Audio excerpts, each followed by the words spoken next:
Well, good morning, everyone. And there's so much happening. We're doing these weekly updates, bi-weekly now. I'm going to touch on two topics before I get to your questions. First, the tragic shooting in Minneapolis yesterday. I think we've all seen the video. I think the officer needs to be held accountable. The challenge we have is, we've given ICE so much money. They have a budget bigger than the FBI. They have the budget bigger than, frankly, the French military. And it appears that in ICE reporting itself that each agent is almost given a daily quota of people to be wound up. And I believe that kind of pressure. I have no idea what the record of the officer who conducted the shooting, his background, but we do know, when you're trying to fill 10,000 new slots, you've got a much shorter time for training. You may not have the kind of ability to do crowd control, and it appears in this case that while it was a single shot, there's needs to be a fulsome and thorough investigation, and everyone needs to be held accountable. It is, again, though, the bigger question is when the president almost always, over the objections of the local mayor and governor, puts this level of federal forces on the street in a confrontational mode. Oftentimes these ICE agents masked, as we've seen the data already, not just from Minnesota, but everywhere, often masked, picking up moms as they drop their kids off to work, or dads on their way home. Or I think the statistics in Virginia said that about 75% of the people who had been arrested had no prior criminal background. So the whole idea that the president said we're going after just the bad guys is not been proven at all. And instead, by this kind of, again, quota-driven roundup approach, you end up with tragedies that took place, similar to what took place yesterday in Minneapolis. So more facts to come, but the facts all do need to come out. On what has been taking up most of my time this week, and that is monitoring the situation in Venezuela.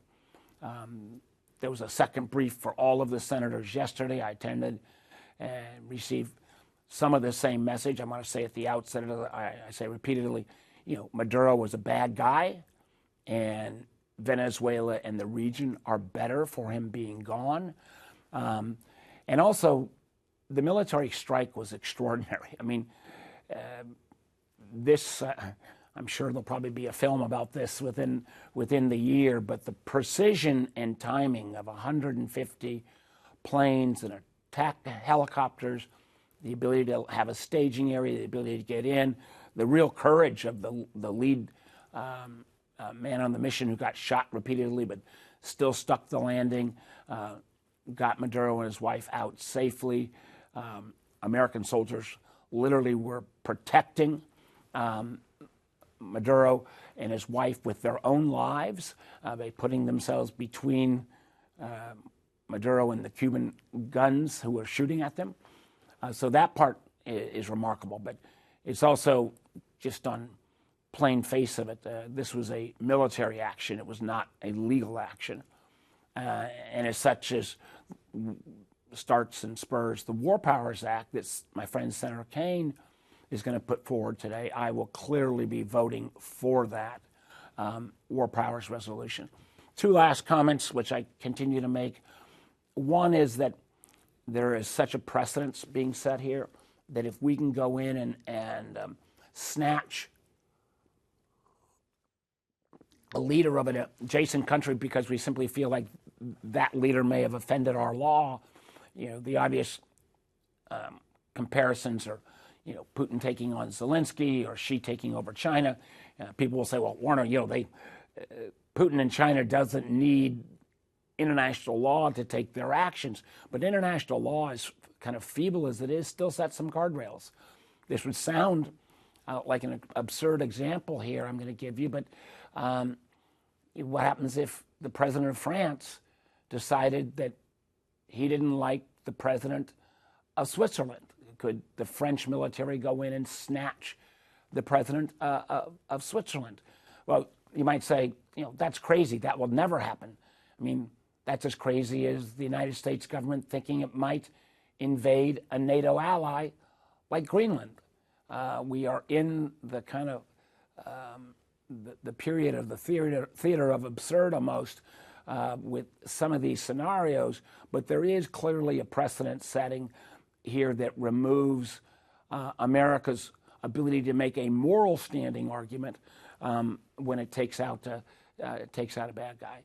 In terms of what goes on going forward, I think about young people who are out there struggling to get health care now, which the president has not addressed, jobs because of the threat of AI. I got to really wonder whether the Gen Z folks really want our country to be spending billions, tens of billions, hundreds of billions of dollars protecting and controlling Venezuela, where at the very same time they want a job and they want lower costs. Because the ability for us to control Venezuela really is going to be dependent upon how long we keep the fleet, the armada, outside of off the shores of Venezuela. Our ability to strangle their economy is based upon interdicting the boats, because without the ability for Venezuelan oil to flow to other markets, Venezuela is bankrupt. I mean, we were told it's literally days away from not having enough foreign currency reserves to pay any of their postmen, to pay any of their street cleaners, to pay any of their cops. And while the violence level has been relatively low on the streets of Venezuela, if folks suddenly start not getting paid, you could have real chaos. And if you are running the country, to use the president's terms, what role would we then have to pay to restore order? And how, I know the president has said, we're going to go ahead and take this 35 million barrels of oil that Venezuela's got stocked in its reserves and sell it.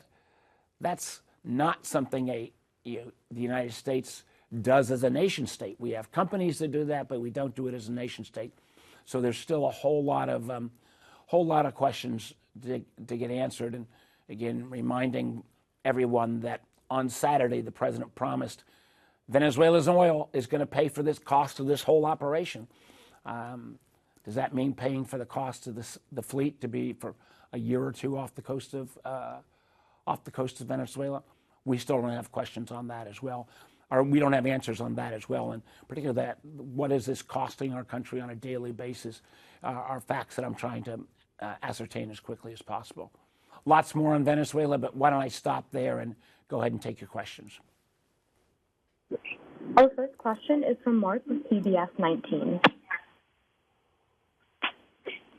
Hey, Senator Warner. Thank you for bringing time today. Just want to take your thoughts on a proposed ICE detention center being built in Stafford. I know it's a little bit out of our viewing area here, but we spoke with Congressman Eugene Vindman yesterday about it. Just want to get your thoughts about that, and especially in light of everything that just happened in Minneapolis. We've got the facility in Farmville. We've got another facility in Caroline County. We have a holding facility up in Chantilly in Northern Virginia.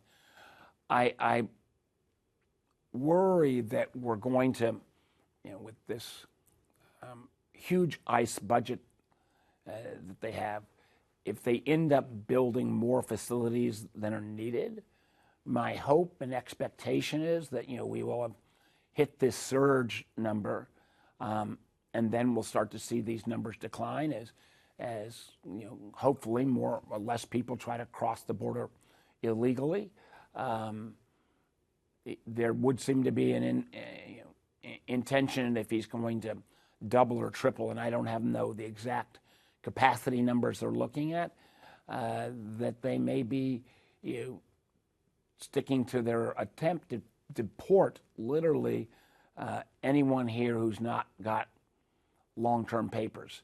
And that is very different than the claims the president originally made, which seemed to be we're going to go after the criminals who've broken our law and come here.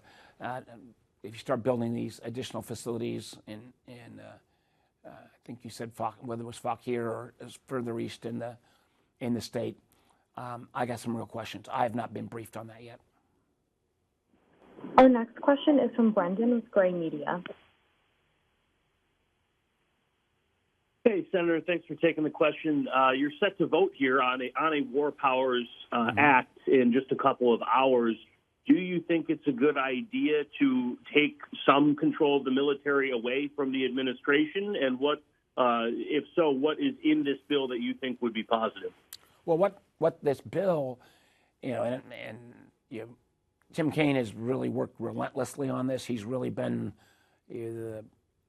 constantly using the tools of the War Powers Act to try to force votes, to try to just put Congress back into its constitutional role. This would require the president, before he takes any other action in Venezuela, to get congressional approval.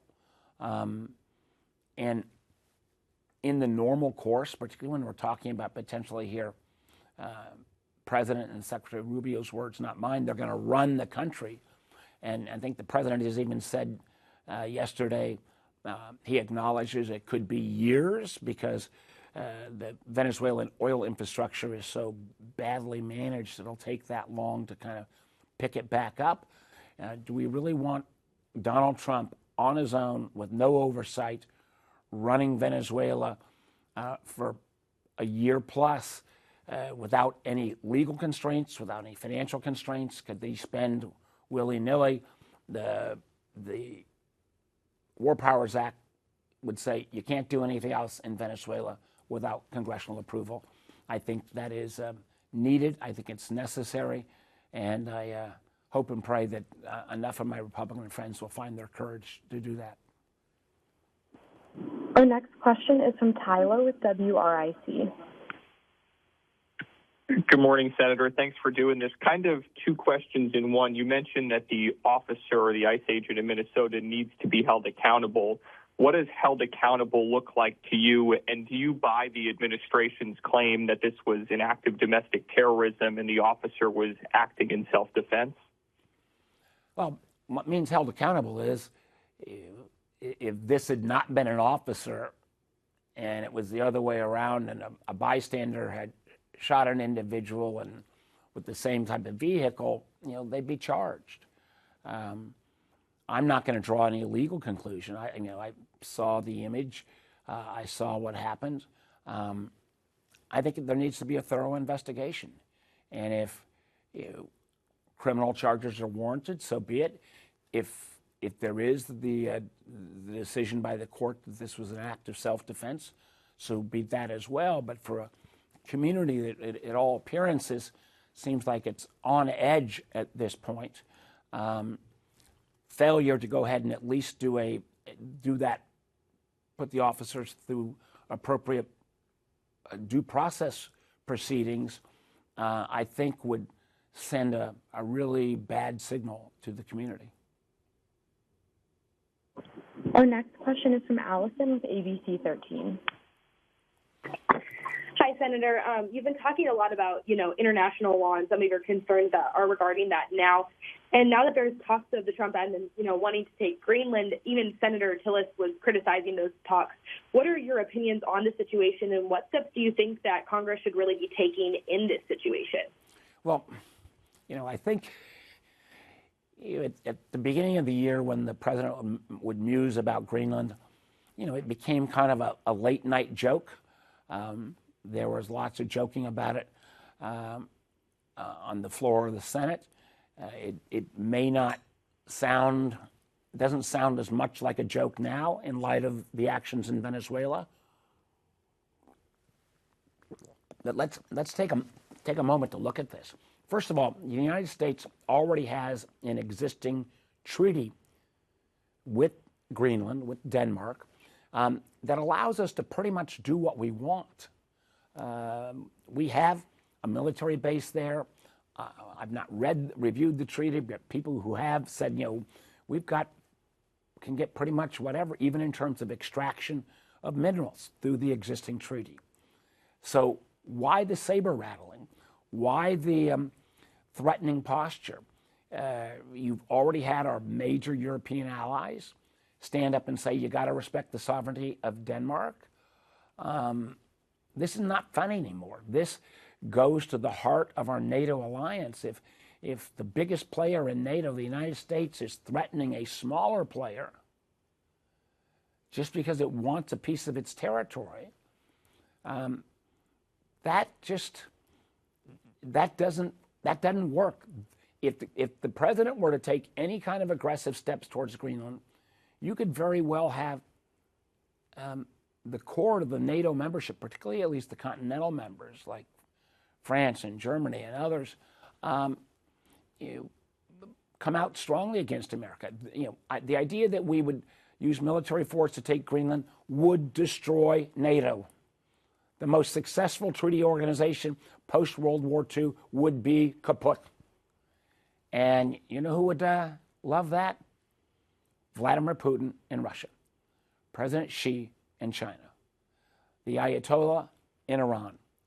If America were to be so stupid as to break up the strongest alliance in modern times just because of a whim that the president has about Greenland. Again,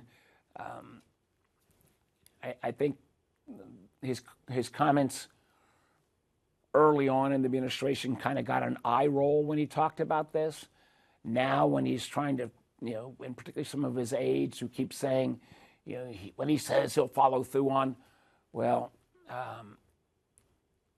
even with the weak-kneedness of many of my Republican colleagues in terms of them giving up congressional power, I gotta believe that the vast majority of my Republican friends would not abide a military adventure against a fellow NATO recipient. Our next question is from Coulter with WTKR. Hey, Senator, I have kind of a two-part question regarding the War Powers Act. If it passes and President Trump chooses to ignore it and continue to take action in Venezuela, what do you think Congress should do at that point? And then conversely, if the War Powers Act does not pass, what would you like to see Congress do to try to perhaps rein President Trump in and still prevent him from taking further action in Venezuela? If it passes, and again, if it passes the Senate, it then would still have to go to the House. The Speaker would have to allow it onto the floor, which I'm not sure he would. And chances are the president would veto it. And while I could hope there'd be enough votes to override, I doubt that's the case.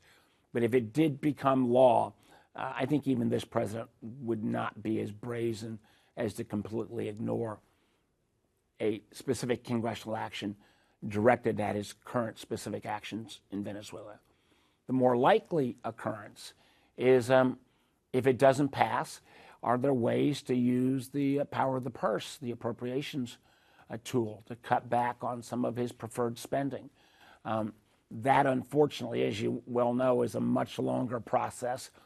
We still haven't finished the appropriations bills that are funding the current fiscal year, which started on October 1st. So there is the ability to cut back on funding, on other parts of the government. End of the day, though, I think,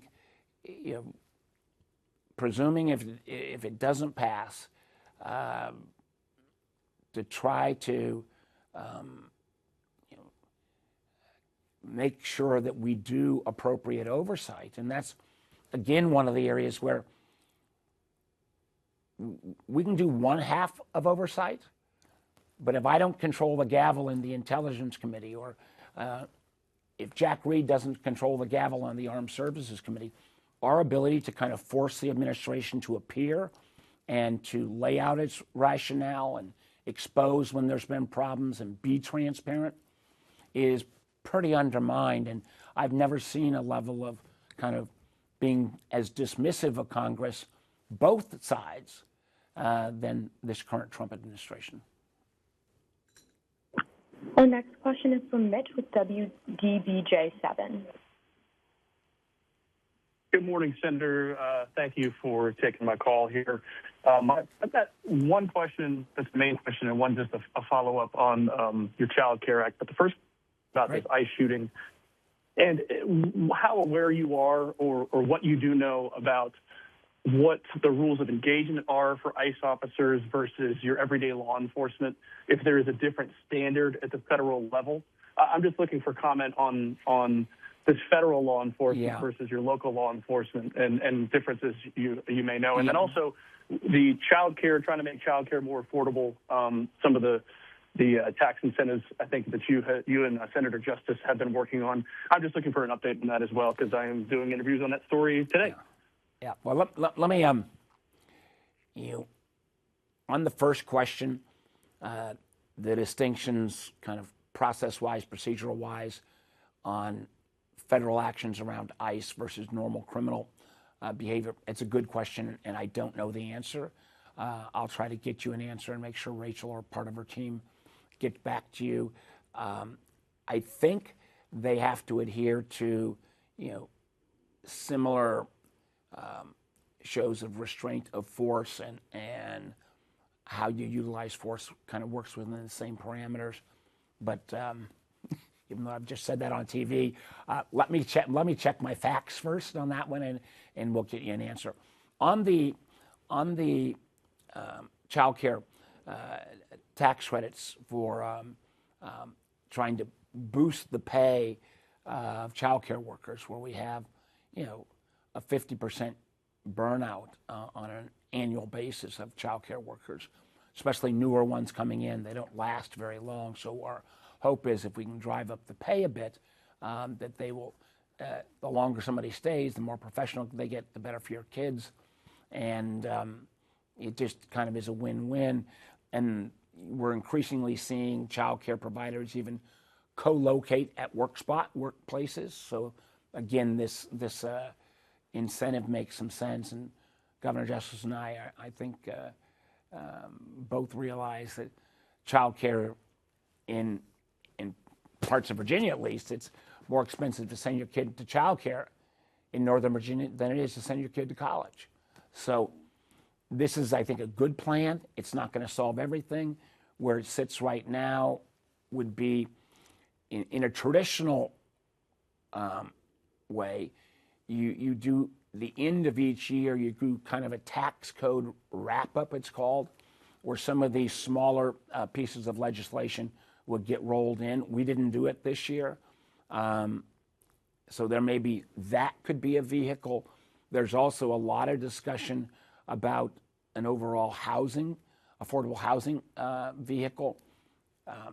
This is unrelated, but is around the affordability agenda. So we are trying to talk to see if that package could get reinvigorated. And I've also had a couple of conversations already with the chairman of the Finance Committee, Mike Crapo, on the topic. So I'm working it on every angle, and again, not a perfect solution, but something that is really tangible and that would actually help defer the cost, and I think improve the quality of child care across America. Our final question is from Charles with Inside Climate News. Hey, Senator. Thanks for doing this. I'm going to try and sneak in two questions, too, if I can. One is on Dominion's Coastal Virginia Offshore Wind Project. The administration has put a pause on it. There's a preliminary injunction hearing for that next Friday. I guess I was just curious on your thoughts about what can be done about the administration's assault on wind energy, particularly in Virginia. And then on Venezuela, just wondering if there's any legal framework for, I guess, the administration to go in, take the oil, sell it, and put it in private bank accounts, as it's been reported as wanting to do. Just any insight there as well, please. Thank you. Well, let's take the offshore wind. The offshore wind project in Virginia we've been working on for more than a decade. I 100% support it. When complete, it was going to be able to power 400,000 homes in Virginia. The Dominion was about 65 to 70% of the way completed. It's roughly a $10 to $11 billion project. So if you're a Dominion customer, as I am, our money's in that project. It's not some outside corporate money. Our ratepayer money has already gone into these costs. We were on the verge of being, this not only being a success for Virginians in terms of ultimately lowering their utility bills, but it was also going to be, we in Virginia were going to be kind of the East Coast hub of offshore wind. And again, this was one of those ones where the administration wanted to kind of hide what they were doing because it was either, somebody said, I think it was even Christmas Day or the day right before, where they came in with this order.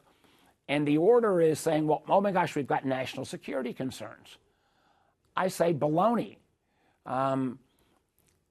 Chair and Vice Chair of the Intelligence Committee, if we would have heard national security concerns, we would have been briefed on that repeatedly. This project's been going on for more than a decade. They've received all of the permits. And the irony of and the insanity of this stoppage is, those existing offshore wind projects that are already operating, they're not ordered to stop. So how are some of these now all subject to some national security issue as of, that somehow with the birds or somebody else could be stuck around the turbines, but the new one's not. It just doesn't pass a smell test. I think this is entirely, it's not based on science. It's not based on legitimate national security needs. It is based on Donald Trump's personal dislike of windmills because at least what I've been told, he believes that it deals with the aesthetics of his golf course over in Scotland. So Senator Kaine and I are working on trying to add a filing into the court brief before January 16th. I believe it'll be next. I think it's next Friday. The brief will be submitted. But we want to weigh in. We want to weigh in on behalf of the literally hundreds of thousands of Virginians who would have gotten served by this clean energy source, and weigh in on behalf of the ratepayers who've already got these sunk costs. Who is going to come in and reimburse these ratepayers on sunk costs, particularly after, again, this had been fully vetted and fully approved through a very, very long regulatory process. And you had this, the second question, I wish I had as much definitive answer. The idea of, not a private company, but U.S. government somehow taking the oil out of the storage bins in Venezuela, transporting it someplace where it could then be sold at market price, and those proceeds somehow going back, as you indicated, even potentially into private bank accounts. U.S. government doesn't do this. So I'll be anxious, and I do want to see how they will procedurally do this. And I do know Venezuela's got such a cash crunch. They need this money desperately. But the president has said American taxpayers aren't going to be stuck on the dime, on the hook for any of this. So I want to make sure as we continue to prop up Venezuela, we also make sure American taxpayers are paid back for the literally daily costs of keeping 20% of our fleet off the coast of Venezuela. Thank you for joining Senator Warner's media availability. That's all the time we have for today. All right. Thanks, everybody.